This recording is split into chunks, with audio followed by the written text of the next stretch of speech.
Welcome to our news. ముందుగా headlines. Municipal ఎన్నికల్లో Congress party అభ్యర్థులను గెలిపించాలి, మంత్రి పొన్నం ప్రభాకర్.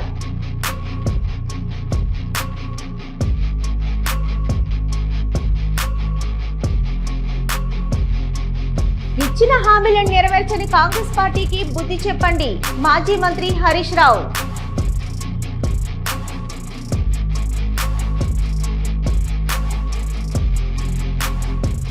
కొత్తగూడెం మున్సిపల్ కార్పొరేషన్ పరిధిలో ఎన్నికల ప్రచారంలో దూసుకుపోతున్న మంత్రి పొంగులేటి.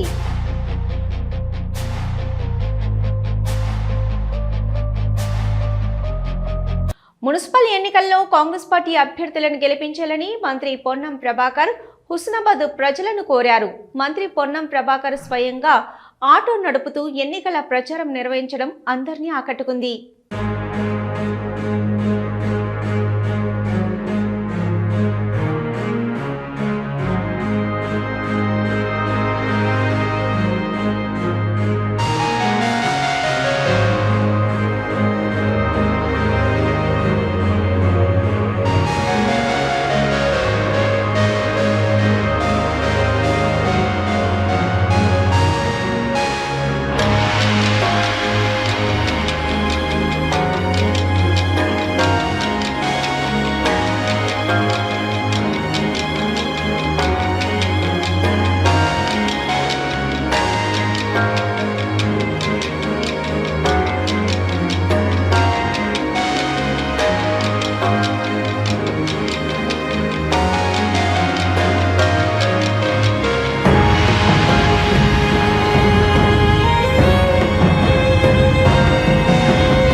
అమలుకారి హామీలిచ్చి కాంగ్రెస్ పార్టీ ప్రజలను మభ్యపెట్టిందని అన్నారు బీఆర్ఎస్ నేత ఆర్ఎస్ ప్రవీణ్ కుమార్. తెలంగాణ అభివృద్ధి కేసీఆర్ తోనే సాధ్యమవుతుందని అన్నారు. దుర్భాషలు ఆడినందుకు ఆ అమ్మాయి బాత్రూంలో ఉరి పెట్టుకొని చచ్చిపోయింది. ఆ అమ్మాయి బతుకున్నప్పుడు వాళ్ళ నాయనతో అనేదంట, మేము ప్రవీణ్ కుమార్ సార్ లాగా నేను కూడా ఒక ఐపీఎస్ ఆఫీసర్ కావాలి, నా చేతులకు కూడా AK-47 తుపాకీ రావాలి, నేను కూడా ఒక డాక్టర్ కావాలి, ఇంజనీర్ కావాలి. మమ్మీ నేను తర్వాత 10 రోజుల తర్వాత గుళ్ళం మొదలు పెడతాం. వాని వల్ల కాదు. 2.5 సంవత్సరాలు అయితే విగ్రహాలు తెచ్చాడు పెట్టి 2.5 సంవత్సరాలు అయితే 6 నెలలకు పెట్టకపోతే అవి వేస్తే అన్నాడు అయ్యగారు. రేపు కూడా చూడండి, మీరు రేపు అడగండి అయ్యగారు మీరు కూడా సొంతంగా. అరే పిచ్చోళ్ళలాగా వాడు పిచ్చోడు చేస్తే మనం కూడా పిచ్చోళ్ళం అయితే ఎట్లా? దయచేసి నాకు కారు గుర్తుపై ఓటేసి మీ అందరికి దండం పెట్టి చెప్తున్నా, ఖచ్చితంగా పనిచేస్తా, ఖచ్చితంగా మాట్లాడతా. నన్ను కొంచెం ఆశీర్వదించి నన్ను గెలిపించండి. 5 ఏళ్లలో అభివృద్ధి. మన ఊరు పరిస్థితి ఏంది మనం ఆలోచించుకోవాలి. ఈ గ్రామం మున్సిపాలిటీ కలిస్తేనే కదా ఇవాళ భూముల రేట్లు పెరిగింది. కేసీఆర్ గారు 10 సంవత్సరాలు తెలంగాణ ప్రాంతాన్ని పరిపాలిస్తేనే కదా మన భూముల రేట్లు పెరిగింది, మన విలువలు పెరిగినాయి, మన పిల్లలు మంచి చదువులు చదువుకుంటారు, మన పిల్లలు భవిష్యత్తు మారింది. ఈరోజు నేను ఇది ఒక్కటే కాదు, ఇవాళ కేసీఆర్ గారు మరి మన పార్టీ ఓడిపోయిన తర్వాత కాంగ్రెస్ అధికారంలోకి వచ్చిన 2.5 సంవత్సరాల్లో ఎన్ని హామీలు ఇచ్చారో ఒకసారి గుర్తు చేసుకోవాలి. వాళ్ళకి ఏ విధంగా ఓటు అడగడానికి హక్కు ఉందో ఆలోచించుకోవాలి. వాళ్ళు ఏమన్నారు, ఆనాడు ఎన్నో హామీలు ఇచ్చారు. మీ అందరికీ తెలుసు, మహిళలకు ఫ్రీ బస్ అన్నారు, ఒక్క ఫ్రీ బస్ ఇచ్చిండు. ఒక్క ఫ్రీ బస్ ఇచ్చి మహిళలకు ఎంత తిప్పలు పెట్టిందో చూడండి మీరు, ఎంత లొల్లి అవుతుందో చూడాలి మనం. కానీ 6 నెలల తర్వాత మహిళలకు ఫ్రీ బస్ ఇస్తే మొత్తం మహిళలే ఎక్కడికైనా పోతాను. మొగోళ్ళు పోతే ఏం చేయాలని ఆలోచించి ఏం చేసిండు, మొగోళ్ళకు బస్ టికెట్ డబుల్ చేసిండు, ఆడవాళ్ళకు ఫ్రీ చేసిండు. అంటే ఒకటి కొంటే ఒకటి ఫ్రీ చేసిండు. అంటే భర్త టికెట్ కొంటే భార్యకు ఫ్రీ అన్నట్టు చేసిండు తప్ప మహిళలకు ఫ్రీగా ఇచ్చిన దాఖలాలు ఏమి లేవు. ఆనాడు గ్యాస్ 500కి ఇస్తాడు, ఇచ్చిండా అమ్మ? ఇచ్చిండా? మా ముసలవ్వలకు మరి వికలాంగులకు ఒంటరి మహిళలకు 2000 కేసీఆర్ ఇస్తాడు, నేను 4000 ఇస్తాడు. పాపం వాళ్ళు ఆశపడ్డారు. 6 నా తెలంగాణ తీసుకురావాలి, నా తెలంగాణ బిడ్డల బతుకులు బాగుండాలి, కూలీ తల్లుల కడుపుల్లో మరి కంప్యూటర్ ఇంజనీర్లు పుట్టాలి అని చెప్పి ఆశపడ్డాడు కేసీఆర్ గారు. వాళ్ళు కోట్ల రూపాయలు సంపాదించాలని ఆశపడ్డాడు. నేను ఇవాళ పొద్దున వరంగల్ నుంచి ఈ పర్కాలకు వస్తుంటే ఒక అమ్మాయి సంధ్య అనే అమ్మాయి కాల్ చేసింది. సార్ నేను దేశంలో 29వ ర్యాంకు తెచ్చుకున్న ఓపెన్ కాంపిటీషన్లు అని చెప్పింది. ఐఏఎస్ ఆఫీసర్లు, ఐపీఎస్ ఆఫీసర్లు, ఏ పరీక్ష రాస్తారో ఆ పరీక్షను ఆ బిడ్డ రాసి 29వ ర్యాంకు తెచ్చుకున్నది. ఆ అమ్మాయి పేరు సంధ్య. బిడ్డ మీ అమ్మ నాయన ఏం చేస్తారని అడిగిన నేను. సార్ మా అమ్మ కూలీ సార్. ఎక్కడ చదువుకున్నావు సార్? నేను కేసీఆర్ గారు పెట్టిన గురుకుల పాఠశాలలో చదువుకున్నా. దాని తర్వాత పాండిచ్చేరి తమిళనాడులో పోయి చదువుకున్నా. దాని తర్వాత మీరు ఇచ్చిన కోచింగ్ తోని నేను ఢిల్లీలో పోయి పరీక్ష రాసిన. దేశంలో 29వ ర్యాంక్ వచ్చిందని చెప్పి వయసు చేసిందని పరకాలకు 6 పాఠశాలలు తీసుకొచ్చిండ్రు. ఇప్పుడు గట్టిగా చప్పట్లు కొట్టండి. 6 పాఠశాలలు తీసుకొచ్చిండ్రు. అంటే వేల మంది విద్యార్థుల జీవితాలు మారుతాయి. అమ్మగారా, నేను సర్వీసు రాజీనామా చేసినప్పుడు నా జీతం నెలకు 2,63,000 రూపాయలు. కానీ మా అమ్మ కూలి పని చేసేది. ఆ కూలి చిన్నతనంలో కూలి పని చేస్తుంటే ఎవరో టీచర్లు ఇద్దరు వచ్చి నువ్వు కూలి పని చేయొద్దు, నువ్వు బడికి పోవాలంటే బడికి పోయి మా అమ్మ టీచర్ అయింది. టీచర్ కడుపులో నేను ఒక IPS ఆఫీసర్ పుట్టిన. మా తమ్ముడు ఒక ప్రొఫెసర్ అయింది యూనివర్సిటీలో. మా చెల్లెలు డాక్టర్ అయ్యి ఒక పెద్ద హాస్పిటల్ కట్టుకున్నది. మా అమ్మ చిన్నగా ఉన్నప్పుడు కూలి పని చేసేది. కేసీఆర్ అన్నాడు మాతోని, ప్రవీణ్ కుమార్ మీ అమ్మ కూలి పని చేసేటామే టీచర్ కాగలిగినప్పుడు, టీచర్ కడుపులో 3 ఆఫీసర్లు పుట్టగలిగినప్పుడు ఈ తెలంగాణలో ఉండే కోట్లాది మహిళల జీవితాలు కూడా మీ అమ్మలాగా మారాలని చెప్పేసి పాఠశాలలు పెట్టిండు. మరి అలాంటి కేసీఆర్ కు ఓటు వేయాలా, రేవంత్ రెడ్డికి ఓటు వేయాలా? ఎవరికి వేయాలి ఓటు? గట్టిగా చెప్పండి. ఆకలిస్తుందా? మాజీ మంత్రి కల్వకుంట్ల తారక రామారావు ట్విట్టర్ వేదికగా చిల్లర వ్యాఖ్యలు చేస్తూ రాజకీయ స్థాయిని దిగజారుస్తున్నారని అన్నారు భువనగిరి ఎంపీ చామల కిరణ్ రెడ్డి. బూతు అనే పదానికి అర్థం చెప్పాల్సి వస్తే ముందుగా మీరు మరియు మీ కుటుంబం మాట్లాడిన భాషను గుర్తు చేసుకోవాలని ఎద్దేవా చేశారు. కేటీఆర్ మళ్ళా నిన్న రాత్రి టిల్లు ఏదో చిల్లర మాటలు రాసుకుంటా రేవంత్ రెడ్డి గారు హార్వర్డ్ యూనివర్సిటీ పోయిండు, ఇంకా మారలేదు, ఇంకా అదే నైజాం అదే భాష చిల్లర భాష మాట్లాడుతుండ అంటుండు. నేను ఒకటే చెప్పాలనుకుంటున్నా కేటీఆర్ గారు, ఈ బూతులు ఈ చిల్లర మాటలు ఈ భారతదేశంలో గూగుల్లో కొట్టిన ఎవరు నాయకుడు దీనికంటే మీ నాయన పేరే వస్తుంది. ఒక్కసారి నువ్వు యూట్యూబ్ నువ్వు కొట్టి చూసుకో మీ నాయన మాట్లాడిన మాటలు గతంలో. రేవంత్ రెడ్డి గారు హార్వర్డ్ పోయినా హార్వర్డియన్ అయినా ఆయన మాట్లాడాల్సిన భాష మనుషులను బట్టి ఉంటది. మీ గురించి చర్చ వచ్చినప్పుడు ప్రజల ముందు మీ భాషలనే మీ గురించి చెప్తే ప్రజల అర్థమైతది. ఎందుకంటే మీరు నేర్పిన భాషనే నాయన ఇది. ఇక నువ్వు చెప్తున్నావు మా నాయన ప్రాణాలకు తెగించి తెలంగాణ తెచ్చిండు, మా నాయన రాష్ట్రాన్ని గాడిలో పెట్టి పరిపాలన అందించిండని. ఏం గాడిలో పెట్టిండు నాయన? మీరు రాష్ట్రాన్ని ఏ విధంగా దోచుకుర్రో, మిగులు రాష్ట్రంగా ఉన్న రాష్ట్రాన్ని ఎలా అప్పుల రాష్ట్రం దిశగా తీసుకుపోయిర్రో ప్రజలందరూ చూసిరు. కాబట్టే మన 23ల తర్వాత 24 లోక్సభల తర్వాత కంటోన్మెంట్ ఎన్నికలల్లా తర్వాత జూబ్లీహిల్స్ ఎన్నికలల్లా తర్వాత గ్రామ పంచాయతీ ఎన్నికల 5 సార్ల చెంప మీద లాగి 5 ఏళ్లతోటి కొడితే కూడా మళ్ళా ఇప్పుడు వచ్చి మున్సిపల్ ఎన్నికలు వచ్చినాయని చెప్పి చిల్లర వల్లర మాటలు మాట్లాడుతున్నాం. ప్రజ్ఞాపూర్లో మున్సిపల్ ఎన్నికల ప్రచారంలో మాజీ మంత్రి హరీష్ రావు పాల్గొన్నారు. కాంగ్రెస్ ఇచ్చిన హామీలు ఏవీ అమలు కాలేదని, మున్సిపల్ ఎన్నికల్లో వారికి తగిన బుద్ధి చెప్పాలని అన్నారు హరీష్ రావు. జై తెలంగాణ.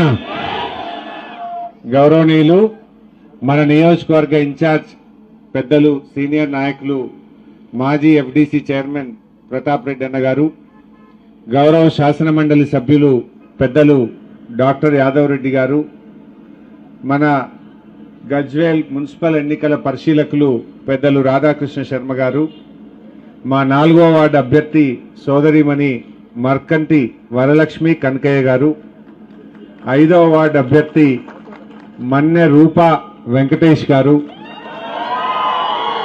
6వ వార్డు అభ్యర్థి బొగ్గుల స్వప్న సురేష్ గారు, మరి ముఖ్య నాయకులు మాజీ కౌన్సిలర్ అర్చనా శివకుమార్ గారు, మా రిటైర్డ్ టీచర్ పెద్దలు ఎల్లయ్య సార్, శ్రీనివాస్ గారు, కనకరాజ్ యాదవ్ గారు, ముత్యాల్ గారు, సాయిబాబా గారు, మల్లేశం గౌడ్, తుమ్మ నర్సింహులు, కుమ్మర్ రమేష్, శ్రీరామ్ మల్లేష్, చిర్ల యాదగిరి, మహేందర్ రెడ్డి గారు, టెంటు నర్సింహులు, ఏల వెంకటేష్, రమేష్, పాషికంటి సీను, కుమార్, కళ్యాణ్, భిక్షపతి, ఇంకా చాలా మంది ఉన్నారు. ఈ గజ్వేల్ ప్రజ్ఞాపూర్ కార్యకర్తలకు, ఇక్కడ గ్రామాల నుంచి పనిచేస్తున్నటువంటి మా నాయకులకు, మా అక్కా చెల్లెలకు, అన్నదమ్ములకు, మీడియా మిత్రులకు ప్రతి ఒక్కరికి పేరు పేరున శిరస్సు వంచి నమస్కారం తెలియజేస్తా ఉన్నా. గజ్వేల్లో మున్సిపాలిటీ ఎలక్షన్ వచ్చింది. 11వ తారీఖు నాడు ఓట్లు. ఎవరికి ఓటేయాలి మనం? మనకు అన్నం పెట్టిన వాళ్ళకు, మనకు పనిచేసిన వాళ్ళకు, మనను మంచిగా చూసిన వాళ్ళకు ఓటేయాలి. అవునా కాదా? ఇవాళ గజ్వేల్ కేసీఆర్ గారు ముఖ్యమంత్రి కాకముందు గజ్వేల్ ఎట్లుండే, ఇవాళ ఎట్లున్నది? గుండె మీద చేసుకొని చెప్పండి. ఇవాళ ఈ రోడ్డు ప్రజ్ఞాపూర్ గజ్వేల్ రోడ్ అప్పుడు ఎట్లుంటుండే, ఇప్పుడు ఎట్లయిందో ఒక్కసారి గుండె మీద చేసుకొని ఆలోచించండి. ఆ రోజు గజ్వేల్ దవాఖానా పందులతో నిలయంగా ఉంటుండే. ఇవాళ గజ్వేల్ దవాఖానా ఎంత ముద్దుగా అయిందో, పేదలకు సేవలు ఎట్లా అందుతున్నాయో మీరే ఒక్కసారి గుండె మీద చేసుకొని ఆలోచించండి. గజ్వేల్లో అండర్ గ్రౌండ్ డ్రైనేజీ కావచ్చు. ఎందుకు మా అక్క చెల్లెళ్ళు బతుకమ్మలేయాలంటే ఊర చెరువు అప్పుడెట్లుండే, ఇప్పుడు ఊర చెరువు ఎట్లయిందో మీకు తెలియదా? ఆడ గజ్వేల్ల పాండవుల చెరువు అప్పుడెట్లుండనో ఇప్పుడు ఎట్లయిందో మీకు తెలియదా? నేను చెప్పాలనా? గజ్వేల్కు రైలు తెచ్చింది ఎవరు? గజ్వేల్కు ఆర్డీఓ ఆఫీస్ తెచ్చింది ఎవరు? గజ్వేల్కు 250 పడకల దవాఖానా తెచ్చింది ఎవరు? ఇట్లా చెప్పుకుంటూ పోతే చాలా పనులు జరిగినాయి. మరి అలా మీ అందరికీ నేను చెప్పడం కంటే మీకే ఎక్కువ తెలుసు. ఆడవిళ్ళ పెళ్లికి కళ్యాణ లక్ష్మి పథకం తెచ్చింది కేసీఆరా కాదా? అంతకుముందు కాంగ్రెస్ వాడు ₹1 ఇచ్చినా? షాదీ ముబారక్, కళ్యాణ లక్ష్మి. ఏ పేదింటి ఆడపిల్ల పెళ్లి పెట్టుకున్నా ₹1,116 మన కేసీఆర్ మన ఇంటికి పంపిండు. కాంగ్రెస్ వాళ్ళు ఏమన్నారు? ఆడవిళ్ళంతా కేసీఆర్ దిక్కే ఉన్నారని ఇక నేను తులం బంగారం కలుపుతా అన్నాడు. కలిపిండా? ఆనాడు 80,000 ఉన్న తులం రేవంత్ రెడ్డి వచ్చినాక 1,60,000 అయింది. అయిందా లేదా? బంగారమే తీయలే కానీ ధర మాత్రం డబుల్ అయిపోయింది. అయిందా లేదా? పోనీ ఆ 1,116 చక్కగిత్తుండా అంటే పిల్ల పుట్టినా చెక్కత్తలేదు. కేసీఆర్ ఉండగా చెప్పని అందించు. లగ్గమైనాక ఇంత రిసెప్షన్ అప్పులు కట్టుకుంటందుకు వెళ్ళు, పెళ్లి ఖర్చులు కట్టుకుందాం. ఇప్పుడు పిల్ల పుట్టే 21 దినానికి కూడా అందుతలేవు. ఇవాళ వడ్డీకే పోతున్నాయి. తులం బంగారం లేదు, ఆ కళ్యాణ లక్ష్మి చక్కగిచ్చింది లేదు. బిడ్డ కాన్పుకు పోతే ఇప్పుడే మా డాక్టర్ సాబ్ చెప్పినట్టు 13,000 ఇచ్చి బయట తల్లి కన్నం పెట్టి లోపల బిడ్డ కన్నం పెట్టి కేసీఆర్ కిట్టు చీరలుంటుండే. అందులో అన్ని జాన్సన్ పౌడర్లు, సబ్బులు, నూనె అన్ని ఉంటుండే. మంచిగా కేసీఆర్ కిట్ ఇచ్చి ఆటో కిరాయి లేకుండా ఇంటికాడ ప్రజ్ఞాపూర్లో దించలేదా? ఎందుకు మాయమైంది? బతుకమ్మ చీరలు మాయమైనాయి, గోలోళ్లకు గొర్రెలు మాయమైనాయి, మా ముదిరాజులకు బెస్తవులకు తెలంగాణ సీఎం రేవంత్ రెడ్డి నాయకత్వంలోని కాంగ్రెస్ ప్రభుత్వం పూర్తిగా ప్రజాస్వామ్యబద్ధంగా, పారదర్శకంగా మున్సిపాలిటీ ఎన్నికలను నిర్వహిస్తుంది. ఫ్రీ అండ్ ఫెయిర్ ఎన్నికలు జరగాలనే ఉద్దేశంతో ఎన్నికల సంఘానికి పూర్తి స్వేచ్ఛ ఇచ్చింది. బీఆర్ఎస్ హయాంలో జరిగిన మున్సిపల్ ఎన్నికల్లో బలవంతపు ఏకగ్రీవాలు ఎక్కువగా ఉండగా ప్రస్తుతం ఒత్తిళ్లు లేకుండా ప్రజాస్వామ్య పద్ధతిలో ఎన్నికలు జరుగుతున్నాయని తెలిపారు టీపీసీసీ అధికార ప్రతినిధి డాక్టర్ చరణ్ కౌశిక్ యాదవ్. తెలంగాణ రాష్ట్రంలో కాంగ్రెస్ ప్రభుత్వం చాలా ప్రజాస్వామ్యబద్ధంగా, ప్రజాస్వామ్యానికి లోబడి చాలా పారదర్శకమైనటువంటి ఎలక్షన్ నిర్వహిస్తూ ఉంది. కాబట్టి ఫ్రీ అండ్ ఫెయిర్ ఎలక్షన్ జరగాలని చెప్పేసి కాంగ్రెస్ ప్రభుత్వం భావించింది. కాబట్టి ఎలక్షన్ కమిషన్కు పూర్తి స్థాయి స్వేచ్ఛ ఇచ్చి తెలంగాణ రాష్ట్రంలో ఎలక్షన్ జరుగుతూ ఉన్నాయి. దానికి నిదర్శనమే 2020లో జరిగిన మున్సిపల్ ఎలక్షన్లో బీఆర్ఎస్ పార్టీ తెలంగాణ రాష్ట్రంలో ప్రజాస్వామ్యం లేకుండా చేసింది. ఆనాడు 80 కౌన్సిలర్లు, కార్పొరేటర్లు సంబంధించి యునానిమస్ జరిగినాయి. అదే కాకుండా అందులో 77 బీఆర్ఎస్ పార్టీ కైవసం చేసుకుంటే 3 ఎంఐఎం పార్టీ, అంటే ఆనాడు ఎంఐఎం పార్టీ కావచ్చు, బీఆర్ఎస్ పార్టీ కలిసి పోటీ చేసిన పరిస్థితి. దాదాపు 80 స్థానాల్లో యునానిమస్ అయినాయి. దానిలో 77 బీఆర్ఎస్ పార్టీకే ఏకగ్రీవమైనాయి. కానీ కాంగ్రెస్ ప్రభుత్వంలో మొత్తం ఏకగ్రీవైనాయి 14 కౌన్సిలర్లు. అందులో కాంగ్రెస్ కు 12, బీఆర్ఎస్ పార్టీకి 2. అంటే ఎంత డెమోక్రటిక్ వేళ కాంగ్రెస్ పార్టీ ప్రజాస్వామ్యబద్ధంగా, ప్రజాస్వామ్యం లోబడి చాలా డెమోక్రటిక్ వేలో తెలంగాణ రాష్ట్రంలో ఫ్రీ అండ్ ఫెయిర్ ఎలక్షన్ జరగాలని చెప్పి కాంగ్రెస్ ప్రభుత్వం భావించింది. కాబట్టి ఎక్కడ కూడా బలవంతపు ఏకగ్రీవాలు లేకుండా, ఒత్తిడి లేకుండా, బెదిరింపులు లేకుండా చాలా పారదర్శకమైన ఎలక్షన్ జరిగే ప్రయత్నంలో భాగంగా కాంగ్రెస్ ప్రభుత్వం ఎలక్షన్ కమిషన్ నిబంధనలు ఎక్కడ కూడా అతిక్రమించకుండా చాలా పారదర్శకంగా జరిగే ప్రయత్నం కాంగ్రెస్ ప్రభుత్వం చేస్తా ఉంది. కానీ బీఆర్ఎస్ పార్టీ దీన్ని రాద్ధాంతం చేసే ప్రయత్నం, అపవాదాన్ని కూడా కాంగ్రెస్ పార్టీకి నెట్టే ప్రయత్నం వాళ్ళు చేస్తా ఉంది. వాళ్ళ ఆయనలో చేసిన తప్పులన్నీ వాళ్ళే చేసి ఇప్పుడు కాంగ్రెస్ ప్రభుత్వానికి తప్పులను కాంగ్రెస్ పార్టీకి వాళ్ళలాగా మేము తప్పులు చేస్తామని చెప్పేసి ఆపాదించే ప్రయత్నం చేస్తా ఉన్నాం. అదే కాకుండా కాంగ్రెస్ ప్రభుత్వం అధికారంలోకి వచ్చి 2 సంవత్సరాలు అవుతా ఉంది. ఈ 2 సంవత్సరాల కాలంలో 17,472 కోట్ల రూపాయలు ఓన్లీ మున్సిపాలిటీలకి కేటాయించుకున్నాం. అది కూడా 138 మున్సిపాలిటీలు, అదే కాకుండా కార్పొరేషన్. నిజామాబాద్ లాంటి కార్పొరేషన్ అయితే ఏకంగా 60 వార్డులు ఉంటే ఒక్కొక్క వార్డుకు ₹1,00,00,000. నల్గొండ లాంటి మున్సిపాలిటీ కార్పొరేషన్ అయితే 220 కోట్ల రూపాయలు ఓన్లీ అక్కడ ఉన్నటువంటి కోమటిరెడ్డి వెంకరెడ్డి గారు రాష్ట్ర ప్రభుత్వంతో ఒప్పించి 220 కోట్ల రూపాయలు అక్కడ ఖర్చు పెట్టిన పరిస్థితి మనం చూస్తా ఉన్నాం. అదే కాకుండా తెలంగాణ రాష్ట్రంలో కొత్తగా మున్సిపాలిటీలు అయితే 15 కోట్ల రూపాయలు కేటాయించుకొని కార్పొరేషన్కి అయితే 30 కోట్ల రూపాయలు, అదే కాకుండా పాత మున్సిపాలిటీలకు 15 కోట్లు, పాత మున్సిపాలిటీలలో ఏదైనా గ్రామాలను విలీనం చేసినట్టయితే 20 కోట్ల రూపాయలు కేటాయించుకొని మౌలిక వసతుల కోసం రాష్ట్ర ప్రభుత్వం ఖర్చు పెడతా ఉంది.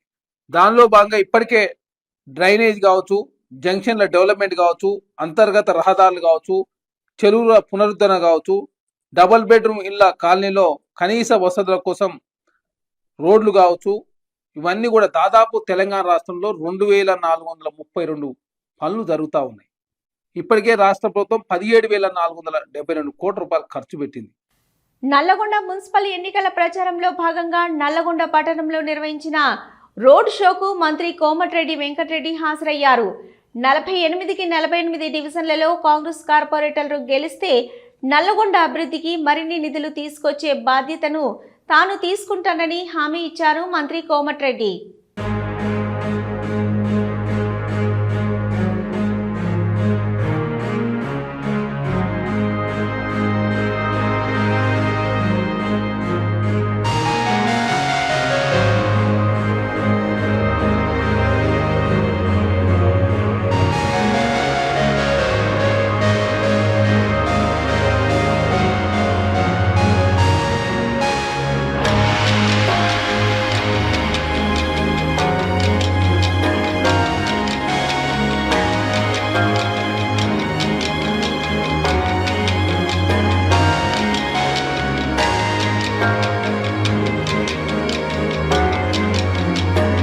కొత్తగూడెం మున్సిపల్ కార్పొరేషన్ పరిధిలో ఎన్నికల ప్రచారంలో మంత్రి పొంగులేటి శ్రీనివాసరెడ్డి పాల్గొన్నారు.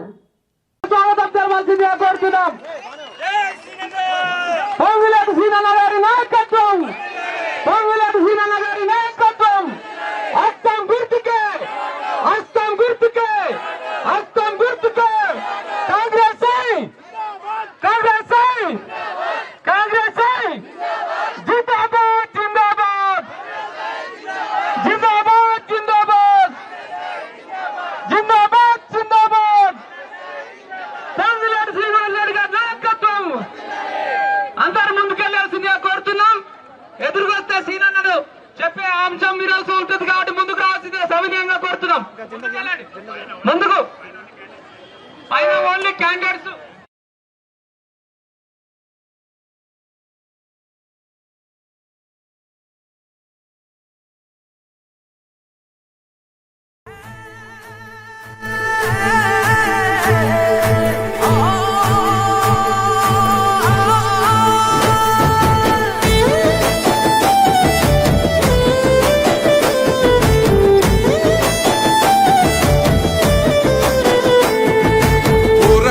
కిల్ల గుండెవు నీవే పొంగులేటి ఇంటి బిడ్డవు.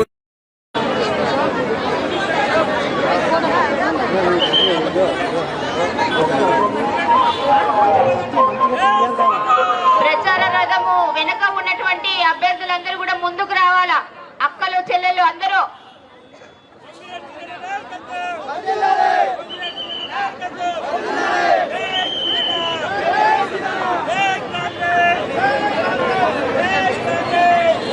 జై కాంగ్రెస్, జై కాంగ్రెస్. అందరికీ నమస్కారం. వేదిక మీద ఉన్నటువంటి పెద్దలకు, ఇక్కడికి విచ్చేసినటువంటి కాంగ్రెస్ అభిమానులకు, కొత్తగా ఏర్పడినటువంటి కార్పొరేషన్ డివిజన్ నుంచి వచ్చినటువంటి ప్రజానికానికి అందరికీ కూడా పేరు పేరున ప్రతి ఒక్కరికి కూడా నమస్కారాలు తెలియజేస్తున్నాను. ఈరోజు ప్రజా ప్రభుత్వము విశ్వాసంతో కాంగ్రెస్ పార్టీ మరి మన అభిమాన నాయకులు సిరిసిల్ల మున్సిపల్ ఎన్నికల ప్రచారంలో BRS party working president KTR పాల్గొన్నారు. మా గుడ్ల మందుల గారు ఎంతకో అంటుంది, వెంక అడ్డం ఉండి ఆడికెళ్ళి చూడాలి లేదు, మరి కనబడతలేదు మీరు జరుగు. అయితే పరిస్థితి ఏంటంటే ఈరోజు మళ్ళీ వాళ్ళు ఇప్పుడు తప్పించుకున్నారంటే ఇంకో 3 ఏళ్ళు మీకు దొరకరు. యాది పెట్టుకొని మీరు అందరూ ఇంటింటికి వస్తారు. ఇంటింటికి వచ్చి ఏం చెప్తారు? మీకు అవ్వ అంటారు, అక్క అంటారు, చెల్లె అంటారు, కోడలు అంటారు, మరదలు అంటారు, వరుసలు కలుపుతారు, వదినే అంటారు, వరుసలు కలుపుతారు, చేతులకు 1000 రూపాయలు నోటు పెడతారు, నాకే ఓటేయి అని చెప్పి దండం పెడతారు, వరుసలు కలుపుతారు. నేను సుట్టపోని కులపోని నువ్వు నాకు కాకపోతే వాళ్ళకి చెప్తావు. కానీ ఒక్కటి యాది పెట్టుకోండి, మీరు వేసే ఓటు కాంగ్రెస్ మోసానికి వేసే ఓటు అవుతుంది. ఒకసారి ఎవరి చేతులు నన్ను మోసపోతే అది మోసం చేసిన తప్పు అవుతుంది. 2 ఏళ్ల కింద మోసం జరిగింది తెలంగాణకు. 6 గ్యారంటీల పేరు మీద, అడ్డమైన 420 హామీల పేరు మీద మోసం చేసినాడు కాంగ్రెస్ వాడు. కానీ ఈసారి రెండోసారి కూడా అదే కాంగ్రెస్ చేతిలో మోసపోతే ఈసారి తప్పు మనదైతుంది. ఆ మన ఏళ్ళతో మన కంటినే పొడిపిస్తా అంటే అయినా మనం నమ్మి ఓటేస్తే మోసం జరుగుతుంది. దయచేసి ఆలోచించండి. రెండో మాట కూడా గుర్తుపెట్టుకోండి. మీరు సిరిసిల్ల జిల్లా అయింది కేసీఆర్ వచ్చినాక. మరి సిరిసిల్ల జిల్లా ఉండాలన్నా వద్దా? ఉండాలనా? మరి రేవంత్ రెడ్డి తీసేస్తా అంటే కూడా మీరు కాంగ్రెస్ కి ఓటేస్తారా? మరి ఇప్పుడు మీ జిల్లా తీసేస్తా, మీకు రూపాయి ఇయ్య, మీ ఇంటి ముంగట మోరి కూడా సాఫ్ చేయ, దోమలు వచ్చినా పట్టించుకోను, సిరిసిల్ల మున్సిపాలిటీని పట్టించుకోను, ఏది పట్టించుకోను. గదే 2000 పెన్షన్, గదే పాత కథ తప్ప కేసీఆర్ ఇచ్చింది. కొత్తది ఏది చేయ, మాటలతోనే నడిపిస్తా, తెల్లారులేస్తే కేసీఆర్ ను బూతులు తిడతా. ఇది ఒక్కటే ఆయన నీతి. ఇది తప్ప చేసింది ఏమన్నా ఉందా? ఆలోచన చేయండి. మరి ఇట్లాంటి పరిస్థితుల్లో కాంగ్రెస్ కు ఓటేస్తే ఏమొస్తుంది ఆలోచన చేయండి. మీరు అనుకోవచ్చు, అయ్యో ఆమె 2-3 సార్లు ఓడిపోయింది కదా, ఈసారి ఎత్తే బాగుంటది కదా, 2-3 సార్లు ఓడిపోయిన వాళ్ళకి మరి ఈసారి ఏకపోతే ఎట్లా? మీ ఇష్టం. గట్ల మీరు అనుకోని మళ్ళీ చేయి గుర్తు కుద్దిరు అనుకో, ఏమైతుందంటే సిరిసిల్ల జిల్లా అవుతుంది, వాళ్ళ మోసం మీద మీరు టప్ప కుద్దినట్టు అవుతుంది. అందుకే 23వ వార్డులో కల్లూరి లతా మధు పోటీ. 23వ వార్డులో శైలి అవుతుంది. ఇక్కడ ఆమె 2-3 సార్లు ఓడిపోయింది కదా, ఆయన మోసపోయింది అనుకో, మళ్ళా మీకు మోసం అవుతుంది. ఇస్తారు ఇట్లనే పక్కన ఏం లావడలు మోసపోయింది. అయ్యో 4 సార్లు ఓడిపోయిందట, ఈసారి చచ్చిపోతాడట, మనం ఓటేయకపోతే ఆయన బతికిలుసుకున్నందుకు మనం ఓటేయాలి, మీ బతుకు ఆగమవుతుంది. ఎట్లా? సిరిసిల్ల కేసీఆర్ గారు ఇక్కడ నేతన్నలు బాగుండాలి, ఇక్కడ పద్మశాలీలు బాగుండాలని చెప్పి 3400 కోట్ల ఆర్డర్ బతుకమ్మ చీరలు ఇచ్చిండు. ఇవాళ ఉన్నాయా బతుకమ్మ చీరలు? ఉన్నాయా? మరి బతుకమ్మ చీర మీకు ఇయ్యలే. మన నేతన్నల బతుకు మీద కొట్టిండు, మన నేతన్నల కడుపు మీద కొట్టిండు రేవంత్ రెడ్డి. మరి ఇలా ఇక్కడ ఈమె ఓడిపోతుందట, గామె ఓడిపోయిందట, అయ్యో కుయ్యో అంటే ఆఖరికి మళ్ళా దెబ్బ తలిగేది మనకు, దెబ్బ తలిగేది ఇక్కడ ఉండే నేతన్న కడుపు మీద. ఆలోచించండి, ఆగం కాకండి. ఇక్కడ మనకు కులం ముఖ్యం కాదు, మనకు ముఖ్యం పార్టీ, మనకు ముఖ్యం అభ్యర్థి గుణం, సేవ చేసే గుణం ఉండాలి, కులం ముఖ్యం కాదు. ఇంకొక మాట కూడా దయచేసి మీరు ఆలోచన చేయండి. కేసీఆర్ గారు ఉన్నప్పుడు మనకు ప్రజాపాలన ప్రగతి బాట కార్యక్రమంలో భాగంగా కరీంనగర్ జిల్లా చొప్పదండి మండలంలో అభివృద్ధి పనులకు శ్రీకారం చుట్టి బహిరంగ సభలో ముఖ్యమంత్రి రేవంత్ రెడ్డి పాల్గొన్నారు. సభ్యులు మేడ్పల్లి సత్యం గారు ఈ కార్యక్రమంలో నాతో పాటు ముఖ్య అతిథులుగా విచ్చేసిన కరీంనగర్ జిల్లా ఇన్ఛార్జ్ మంత్రివర్యులు పెద్దలు తుమ్మల నాగేశ్వరరావు గారు, మీ అభిమాన నాయకులు, ఈ ఉమ్మడి కరీంనగర్ జిల్లాలోనే కాదు ఆనాటి ఉమ్మడి ఆంధ్రప్రదేశ్లో కూడా పౌర సరఫరాల శాఖ మంత్రిగా పనిచేసి మీ అభిమానాన్ని చురగొన్న మిత్రులు దుద్దిల్ల శ్రీధర్ బాబు గారు,